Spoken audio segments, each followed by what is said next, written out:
إن عدة الشهور عند الله 12 شهرا في كتاب الله يوم خلق السماوات والأرض منها 4 حرم ذلك الدين القيم فلا تظلموا فيهن أنفسكم وقاتلوا المشركين كافة كما يقاتلونكم كافة واعلموا أن الله مع المتقين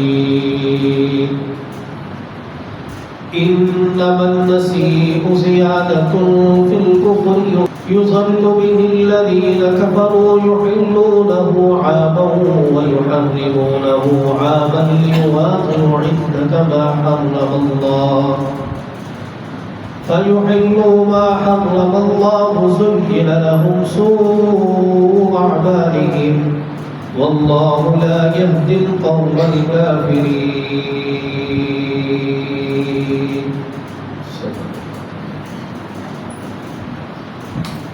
برادران اسلام،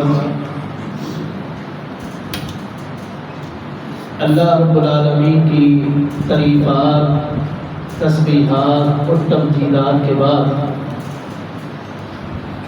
درود و سلام سید القونین آمینہ کے لال بکر حسن و جمال امام الانبیاء جناب محمد مصطفیٰ صلی اللہ علیہ وآلہ وسلم جی کی ذات اقدس روضہ اطہر اور قبر انور پر صاحبوں، ساتھیوں، بزرگوں، دوستوں، قدردانوں،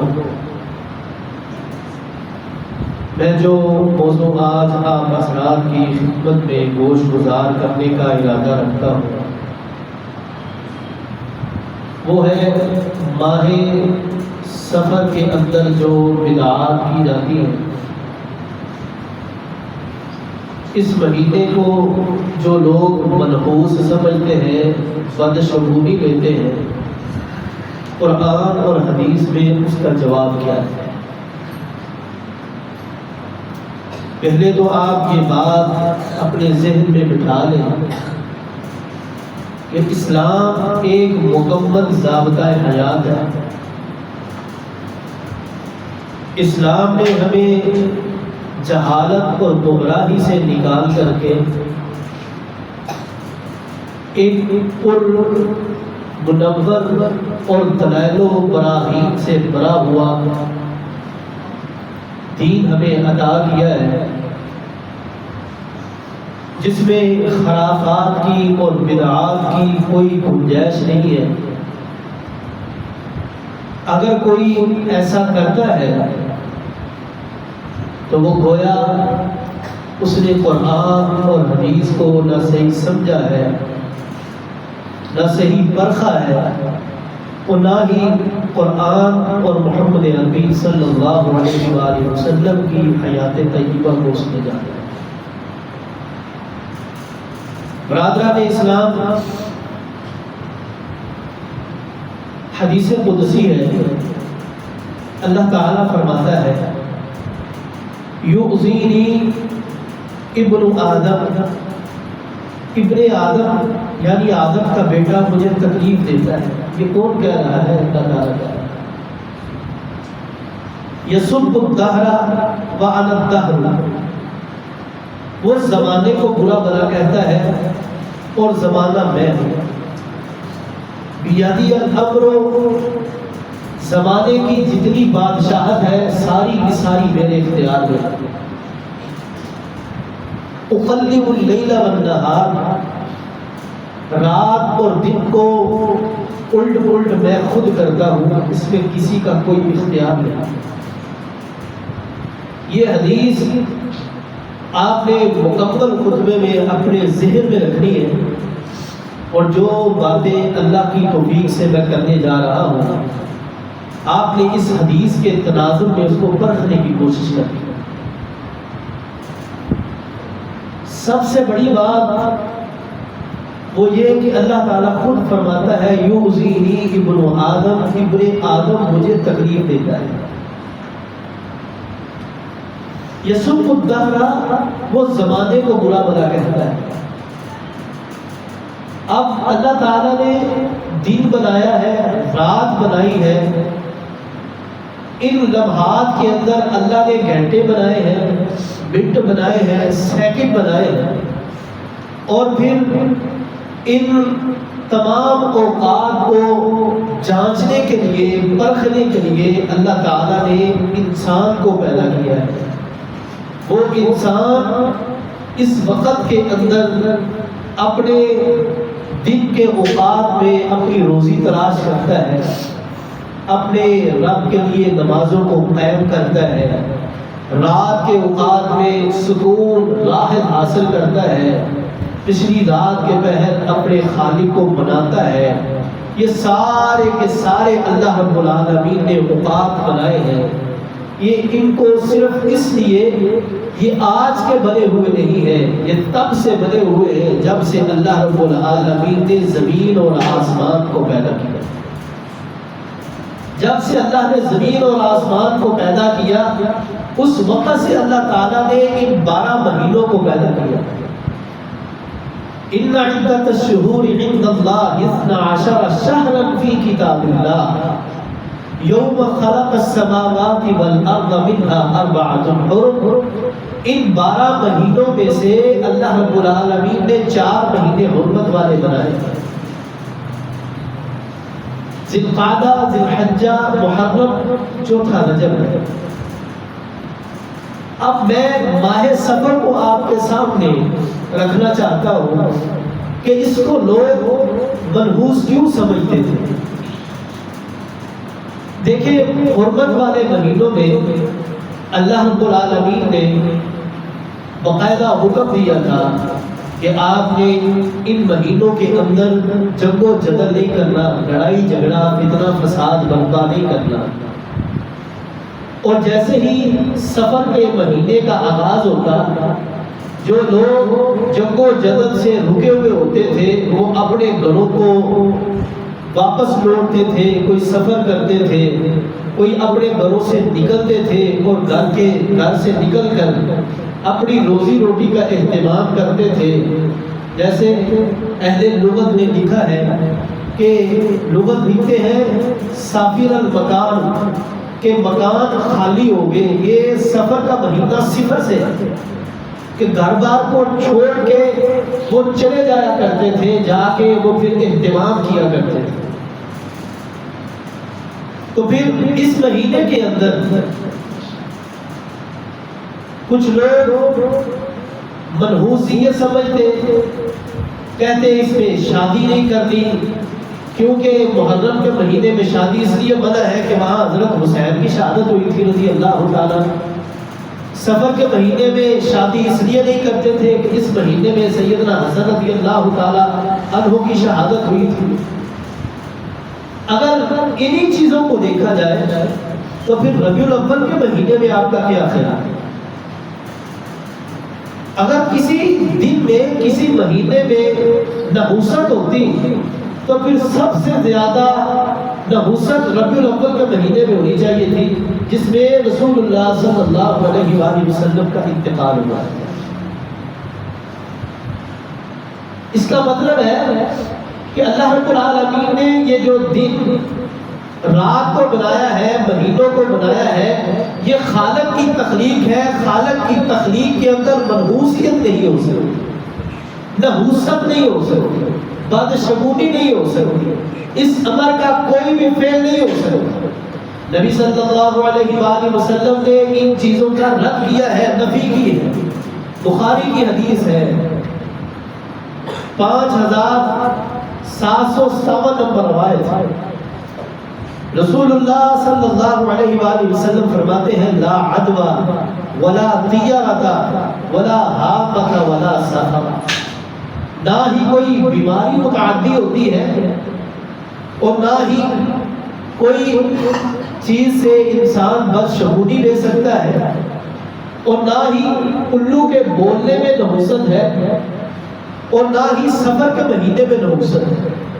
ہمارے ہاں کچھ لوگوں کا یہ عقیدہ ہے کہ جن لوگوں کو قتل کر دیا جاتا ہے ان کی روحیں لوٹ کے الو کے قلب میں چلی جاتی ہیں اور پھر الو کی شکل میں وہ ہمارے گھروں پر آ کے وہ چیختا چلاتا ہے، ہمارے چھتوں پر بیٹھتا ہے۔ تو نبی صلی اللہ علیہ وآلہ وسلم نے اس چیز کی نفی کی ہے اور آپ نے فرمایا کوئی بیماری متعدی نہیں ہوتی، لا عدوى، کوئی بھی بیماری متعدی نہیں ہوتی، اگر ہوتی تو آج تمام ہاسپٹل کے ڈاکٹر مریضوں سے زیادہ ہاسپٹل میں بیمار پڑے ہوئے، اور یہ ہمارے اندر عقائد اور نظریات کو پھیلانے والے بھی یہ ڈاکٹر حضرات ہیں کہ آپ اس مریض سے اوائڈ کریں، آپ اس مریض سے دور رہیں، اس کی بیماری آپ کو لگ سکتی ہے۔ نبی صلی اللہ علیہ وآلہ وسلم جب اس چیز کی نفی کر رہے تھے تو ایک صاحب کہتے ہیں کہ اونٹوں کا باڑا ہو، ایک خالی زدہ اونٹ ان کے اندر جا کے بیٹھ جائے اور وہ تمام کو خالی زدہ کر دیتا ہے، یہ تو بیماری متعدی ہو گئی۔ تو نبی صلی اللہ علیہ وآلہ وسلم نے فرمایا مجھے یہ بتلاؤ پہلے اونٹ کو خارج کس نے لایا؟ یعنی بیماری پہلے کس پر آئی ہے اور کیوں آئی ہے، وجہ کیا ہے؟ وہ وجہ سبب صرف اللہ رب العالمین کی ذات ہے کہ اللہ رب العالمین نے اس کے اوپر بیماری کو مسلط کیا ہے، کسی انسان نے اس کے اوپر مسلط نہیں کیا۔ تو ہم لوگ صرف اس بات سے اپنوں سے نفرت کرتے ہیں کہ یہ کہیں مجھے یہ مرض لاحق نہ ہو جائے، مجھے یہ مرض لگ نہ جائے، وہ نحوست منحوسیت سمجھتے ہیں اور اس سے دور رہنے کی کوشش کرتے ہیں۔ نبی صلی اللہ علیہ وآلہ وسلم کا فرمان ہے، سنن ترمذی کی روایت ہے، آپ نے فرمایا لا عدوى ولا طیرۃ والشوم فی ثلاثۃ، نہ کوئی بیماری متعدی ہوتی ہے، نہ کوئی بدشگونی لینا جائز ہے، اور آپ نے فرمایا کہ والشوم فی ثلاثۃ، اگر نحوست ہوتی کسی چیز میں تو وہ تین چیزیں ہوتی، اگر ہوتی تو وہ تین چیزیں ہوتی۔ نبی صلی اللہ علیہ وآلہ وسلم فرماتے ہیں فی المرأۃ، اگر ہوتی تو عورت میں ہوتی۔ دوسرا آپ نے فرمایا والداری، اگر نحوست ہوتی تو گھر میں ہوتی۔ مسلم کی روایت کے الفاظ ہیں والفارسی، گھوڑے کے اندر ہوتی، اور جو ترمذی کے الفاظ ہیں وہ آپ کے ہیں والدابۃ کے چپاؤں کے اندر نحوست ہوتی۔ اس کا مطلب ہے نحوست ہے ہی نہیں، اگر ہوتی تو ان تین چیزوں کے اندر ہوتی، اس کا مطلب ہے کہ ان تین چیزوں کے اندر بھی نہیں۔ تو ہمیں اپنے معاشرے کو دیکھتے ہوئے اس سے تھوڑا سا سمجھنا چاہیے کہ معاشرہ کس ڈگر پر جا رہا ہے۔ یہ دین ہمیں جاہلیت سے نکال کر ایک منور افضا کے اندر لانا چاہتا ہے اور ہمیں ایسی روشنی پرووائڈ کرنا چاہتا ہے جس کے اندر وہ جاہلیت کے اندھیرے ختم ہو جائے اور اسلام کی روشنی ہر طرف پھیلی ہوئی ہو اور اسی کے اندر ہم اپنی زندگی کو گزاریں۔ اگر ہم نے وہی جاہلیت والی ہی چیزوں کو اپنانا ہے، وہی چیزوں کو ہم نے اپنے اوپر مسلط کرنا ہے، تو مجھے بتلائیں کہ پھر اسلام کے آنے کا یا اس کو قبول کرنے کا ہمارا کیا مقصد ہے؟ نبی صلی اللہ علیہ وآلہ وسلم، بخاری کی حدیث ہے، آپ فرماتے ہیں لا عدوى ولا طیرۃ ویعجبنی الفال الصالح الکلمۃ الحسنۃ۔ آپ صلی اللہ علیہ وآلہ وسلم فرماتے ہیں کوئی بھی بیماری متعدی نہیں ہوتی، اچھی بات کی فال نکالے، لوگ اپنے فال نکالتے ہیں۔ آپ چلے جائیں بازاروں کے درباروں کے سامنے، آپ کو کئی طوطے رکھے ہوئے، کاغذ رکھے ہوئے لوگ ملیں گے جو لوگوں کی قسمت بتلاتے ہیں۔ بھی قسمت اتنی آپ کی عام ہے کہ وہ کاغذوں کے اوپر آ چکی ہے۔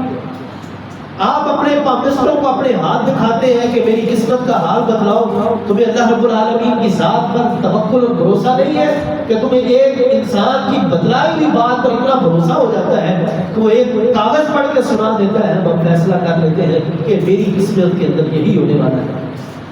وہ ہمارے ہاتھ کی لکیروں کو ججمنٹ کر کے بدلاتا ہے اور وہ جیسے کہتا ہے ہم اپنے ذہنوں کے اوپر مسلط کر لیتے ہیں۔ نبی صلی اللہ علیہ وآلہ وسلم فرماتے ہیں کہ جب تمہارے سامنے کوئی بدشگونی والی بات کرے تو تم نے اس کا جواب کیا دینا ہے، اس کے لیے کون سے الفاظ استعمال کرتے ہیں؟ الفاظ ذہن نشین کیجیے۔ نبی صلی اللہ علیہ وآلہ وسلم فرماتے ہیں فَإِذَا رَآ أَحَدُكُمْ شَيْئًا يُكْرِهُ، جب تم میں سے کوئی ایک ناپسندیدہ چیز کو دیکھے اور وہ کہے فَلْيَقُلْ اللَّهُمَّ لَا يَأْتِي بِالْحَسَنَاتِ إِلَّا أَنْتَ، اللہ اگر یہ کوئی نیکی ہو رہی ہے یہ بھی تیری وجہ سے ہے، اللہ تو ہی اس کو کرانے پر قادر ہے، تو ہی قدرت ہے۔ وَلَا يَدْفَعُ السَّيِّئَةُ إِلَّا أَنْتَ، یا اللہ اگر کوئی برائی سرزد ہوئی ہے تو اس کو دور کرنے والا بھی تو۔ وَلَا يَدْفَعُ السَّيِّئَةُ إِلَّا أَنْتَ، یا اللہ اگر کوئی برائی سرزد ہوئی ہے تو اس کو دور کرنے والا بھی تو ہے، دفع کرنے والا بھی تو ہے۔ وَلَا حَوْلَ وَلَا قُوَّةَ إِلَّا بِاللَّهِ، اللہ کی توفیق کے بغیر نہ انسان کو نیکی کر سکتا ہے نہ گناہ سے بچ سکتا ہے۔ نبی صلی اللہ علیہ وآلہ وسلم کے یہ فرامی یاد کیجئے، بخاری کے الفاظ ہیں کہ جو کوئی آپ کے سامنے بری بات کرے، شگن والی بدشگنی کی بات کرے، نحوست والی بات کرے، تو اس کے لیے آپ نے یہ الفاظ کیا ہے۔ مجھے نبی صلی اللہ علیہ وآلہ وسلم کا فرمان عالی شان یاد آیا۔ آپ صلی اللہ علیہ وآلہ وسلم فرماتے ہیں یہ بات یاد لو، یہ بات ذہن نشین کر لو کہ ان الامت لو اجتمعت، اگر یہ ساری کی ساری امت جمع ہو جائے، وَاعْلَمْ أَنَّ الْأُمَّةَ لَوْ اجْتَمَعَتْ عَلَىٰ أَن يَنفَعُوكَ، یہ ساری کی ساری امت جمع ہو کے تجھے ذرا سا بھی نفع پہنچانا چاہے، بِشَيْءٍ، تھوڑی سی بھی کوئی نفع والی چیز تمہیں دینا چاہے، لَمْ يَنفَعُوكَ إِلَّا بِشَيْءٍ قَدْ قَتَبَهُ اللَّهُ، وہ تمہیں ذرا برابر بھی نفع نہیں دے سکتے، وہی جس کو تیرے رب نے تیرے لیے لکھ دیا، وہی تجھے نفع ملے گا۔ پھر نبی صلی اللہ علیہ وآلہ وسلم فرماتے ہیں لَوْ اجْتَمَعُوا عَلَىٰ أَن يَضُرُّوكَ بِشَيْءٍ، یہ ساری کائنات جمع ہو جائے، پوری مخلوق تیرے مخالف ہو جائے اور یہ تیرے بارے میں نقصان پہنچانے کی بات کرے، لَمْ يَضُرُّوكَ إِلَّا بِشَيْءٍ، یہ ذرا بھی تجھ کو نقصان نہیں پہنچا سکتے، ذرا برابر بھی، قد ختمہ اللہ علیک، مگر وہی جتنا تیرے رب نے تیرے متعلق لکھ دیا ہے وہی تجھے نقصان پہنچے گا۔ احادیث آپ کے سامنے رکھنے کا مقصد یہ ہے کہ آپ دیکھیں کہ رسول اللہ صلی اللہ علیہ وآلہ وسلم نے معاشرے کو جو لوگ نحوست والا کہتے ہیں، منحوس کہتے ہیں، اس کا کس طریقے سے جواب دیا ہے، اس کی نفی کس انداز سے کی ہے۔ اب آئیے قرآن کی طرف، ہم قرآن سے کچھ رہنمائی لیتے ہیں۔ اللہ رب العالمین فرماتے ہیں کہ موسیٰ علیہ السلام اپنے قوم کی طرف آئے تو قوم والوں نے ان سے کہا کہ جب کوئی نیکی ہوتی ہے تو وہ ہمارا صلہ ہے، ہمارے اعمال کا بدلہ ہوتا ہے، اور جب ہمیں کوئی برائی پہنچتی ہے تو اے موسیٰ وہ تیری نحوست کی وجہ سے ہم سے پہنچتی ہے۔ قرآن کے الفاظ سے بات کریے، فَإِذَا جَاءَتْهُمُ الْحَسَنَةُ قَالُوا لَنَا هَٰذِهِ، بنی اسرائیل والے کہتے ہیں جب کوئی ہمیں اچھائی پہنچتی ہے تو وہ ہمارے اپنے اعمال کے سبب ہے۔ وَإِن تُصِبْهُمْ سَيِّئَةٌ يَطَّيَّرُوا بِمُوسَىٰ، اے موسیٰ جب ہمیں کوئی مصیبت پہنچتی ہے، کوئی برائی پہنچتی ہے، يَطَّيَّرُوا بِمُوسَىٰ، تو اے موسیٰ وہ تیرے سبب ہے، تیری نحوست کی وجہ سے، وَمَن مَّعَهُ، وہ تیرے ساتھیوں کی وجہ سے ہے۔ الا انما طائرهم عند الله ولكن اکثرهم لا يعلمون. اللہ رب العالمین فرماتا ہے الا انما طائرهم عند اللہ. یہ بات یاد رکھ لو، یہ نہ موسیٰ اور نہ موسیٰ علیہ السلام کے ساتھیوں کی وجہ سے ہے، بلکہ یہ تمہارے اپنے برے اعمال کی وجہ سے تمہارے اوپر نحوست چھا جاتی ہے، گناہوں کی وجہ سے تم پر نحوست چھا جاتی ہے. ما اصابکم من مصیبت الا باذن اللہ. جو کوئی بھی مصیبت پہنچتی ہے اللہ کے حکم کے بغیر نہیں پہنچ سکتی. قرآن مجید کا ایک اور مقام سماعت کریے. صالح علیہ السلام جب اپنی قوم کے پاس آئے تو قوم والے کہتے ہیں قالوا طیرنا بک وبمن معک قال طائرکم عند اللہ بل انتم قوم تفتنون. قوم والے کہتے ہیں کہ اے صالح تو منحوس زدہ آدمی ہے، نعوذ باللہ استغفر اللہ. وبمن معک، اور تیرے ساتھ جو لوگ ہیں وہ بھی منحوس زدہ ہیں. تو قرآن کا جواب دیتا ہے قال طائرکم. صالح علیہ السلام نے کہا قال طائرکم عند اللہ، یہ نحوست ہماری وجہ سے تمہارے اوپر نہیں ہے بلکہ تمہارے برے اعمال کی وجہ سے تمہارے اوپر نحوست چھا گئی. بل انتم قوم تفتنون، تم تو ایسے لوگ ہو جو زمین پر فتنہ فساد برپا کرنے والے لوگ ہو. پھر اللہ رب العالمین نے قرآن مجید کے ایک اور مقام پر تذکرہ کیا، بنی اسرائیل کا ہی تذکرہ کرتے ہیں. اللہ فرماتا ہے اذ ارسلنا الیہم اثنین فکذبوہما فعززنا بثالث فقالوا انا الیکم مرسلون. اللہ رب العالمین نے ایک بستی کی طرف دو پیغمبر بھیجے، فعززنا بثالث، اور پھر تیسرا ان کو تقویت پہنچانے کے لیے ان کی بات میں تاکید اور کشش پیدا کرنے کے لیے اللہ رب العالمین نے تیسرا پیغمبر بھی بھیجا. قالوا ما انتم الا بشر مثلنا. قوم والے کہنے لگے آپ تو ہمارے جیسے انسان ہو. وما انزل الرحمن من شيء انتم الا تكذبون. ہم تمہیں رب کا بھیجا ہوا پیغمبر سمجھتے نہیں ہے بلکہ تو تم جھوٹے لوگ ہو. یہ بنی اسرائیل والے اللہ کے پیغمبروں کو جھٹلا رہے ہیں. قالوا ربنا يعلم انا اليكم مرسلون. انہوں نے کہا جان لو کہ اللہ رب العالمین نے ہمیں آپ کی طرف پیغمبر بنا کر کے بھیجا ہے، رسول بنا کر کے بھیجا ہے. وما علینا الا البلاغ المبین. اللہ رب العالمین نے ہمیں حکم دیا ہے کہ یہ بات تم تک پہنچا دی جائے، واضح کر دی جائے. قالوا، وہ کہنے لگے انا طیرنا بکم، ہم تو تمہیں اپنے اندر منحوس زدہ سمجھتے ہیں، نحوست والا سمجھتے ہیں. لئن لم تنتہوا لنرجمنکم، تم یہاں سے چلے جاؤ مگر نہ ہم تم لوگوں کو رجم کر دیں گے. وَلَا يَمَسَّنَّكُم مِّنَّا عَذَابٌ أَلِيمٌ، تم کو ہماری طرف سے دردناک عذاب چھو لے گا.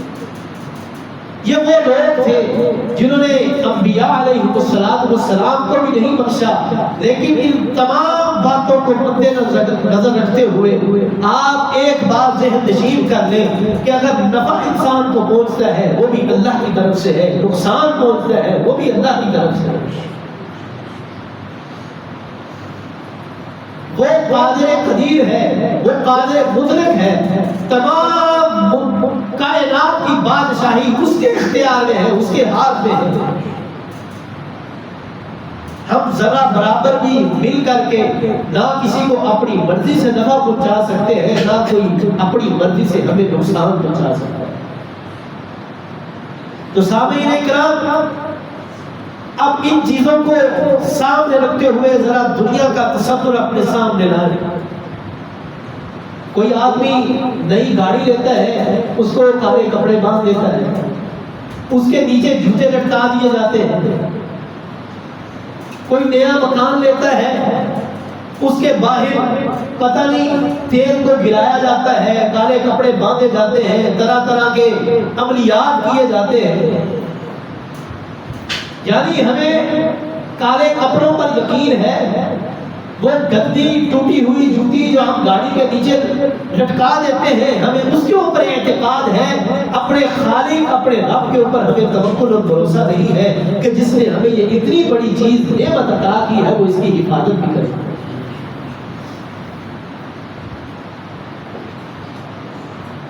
اس مہینے کو نحوست والا سمجھتے ہوئے ہم اپنے بچوں کی شادیاں نہیں کرتے، روک دیتے ہیں۔ آپ یہ بات یاد رکھیں، میری اور آپ کی ماں ام خدیجہ رضی اللہ تعالی عنہا، ماں جی خدیجہ رضی اللہ تعالی عنہا کا نکاح بھی ماہ سفر میں ہوا تھا۔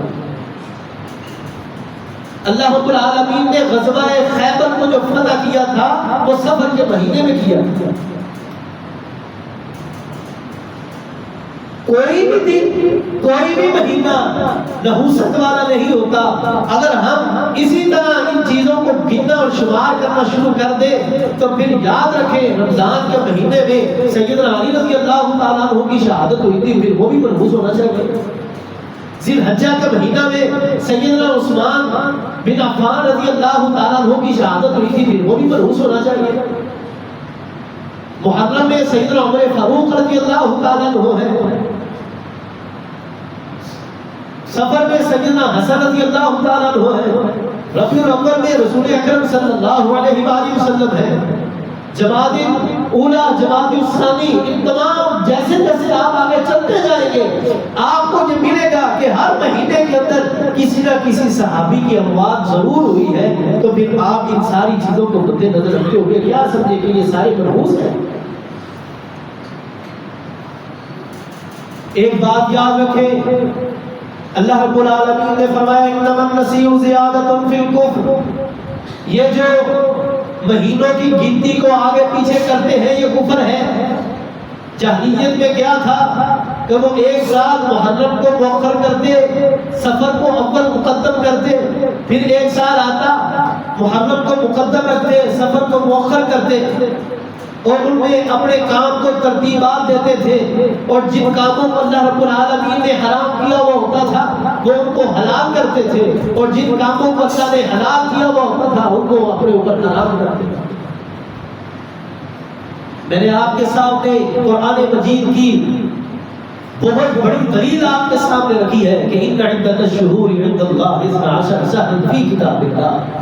جب سے اللہ رب العالمین نے زمین اور آسمان کو بنایا ہے، اللہ رب العالمین نے اس میں 12 مہینوں کو بنایا ہے، اور اس میں کسی بھی قسم کی نہ کوئی نحوست ہے نہ بدشگونی لینے کی ہمیں ضرورت ہے۔ ہر وقت ہمیں یہ بھی سننے کو ملتا ہے، صبح صبح کسی دکان والے کے پاس کوئی گاہک ادھار سودا لینے آ جائے تو ہم اسے طنز کرتے ہیں، لے آج پتہ نہیں کتنا منہ دیکھ لے، ہم سارا دن ساڑھا ہی۔ یہ کیسی بے تکا بے دلیل باتیں کرتے ہیں ہم لوگ، کیسی وہ جاہلیت والی سوچ بچار ہم اپنے ذہنوں میں مسلط کیے ہوئے۔ روزی کا ذمہ اللہ رب العالمین کے اختیار میں ہے، خالق کے اختیار میں ہے، وہ دینے پر قدرت رکھتا ہے، وہ جس کو چاہتا ہے زیادہ دیتا ہے، جس کو چاہتا ہے کم دیتا ہے۔